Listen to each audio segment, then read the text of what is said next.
Okay.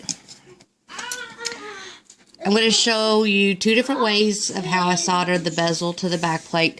This one has the pallions already in it. I cut them and I set them up against the bezel wall. This one doesn't have anything in it, so I'm going to show you how I use my wire solder if I'm in a hurry, because if you see over here, I have like a few I'm doing, and when I'm in a hurry, I'll do this one. You just have to get used to the melting point so you don't use or waste a bunch of it.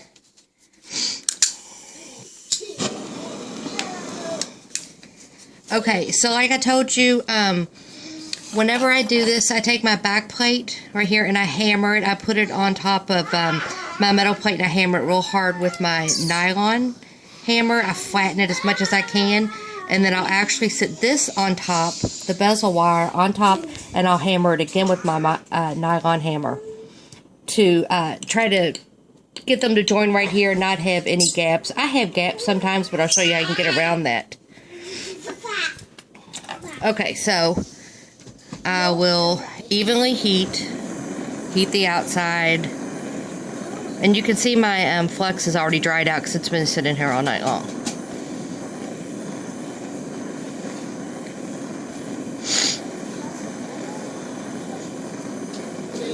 And with silver, turn that down, Lincoln.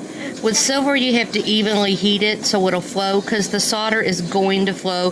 There goes the solder. So once it starts to flow, this is what I do. I take tweezers and I push it down. And I'll hold it there. And you can watch that solder flow all the way around.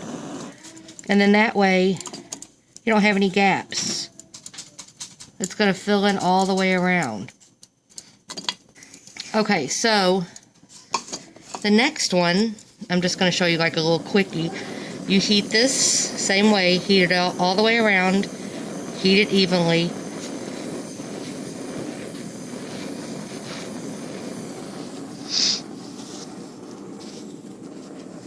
And I mean, you want to wait till it's almost at a melting point, because you don't want to, if you put it down too soon, you're going to lose a lot of your solder.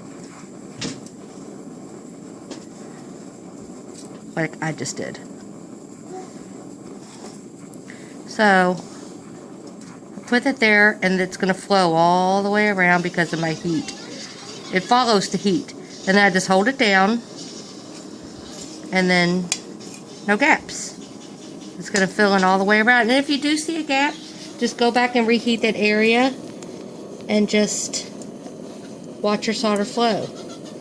And it'll fill in. I don't know what was I going to say. I had another thing. I think that's, oh, I know what I was going to say. Do you use a solder pick? Ta-da. These, and I don't know if you use these in Bali, but these solder picks, if you put your little pallions down here and you want your solder to flow to a certain area, you can heat your pick up. See how it gets red hot? You can heat it up and put it down, and your solder is going to follow that heat. So a lot of people use these to actually make your solder flow to a specific point or a certain direction. So make sure you get some solder picks if you don't have those. I'll do another one. I just wanted to show you how I solder my bezel to my backplate.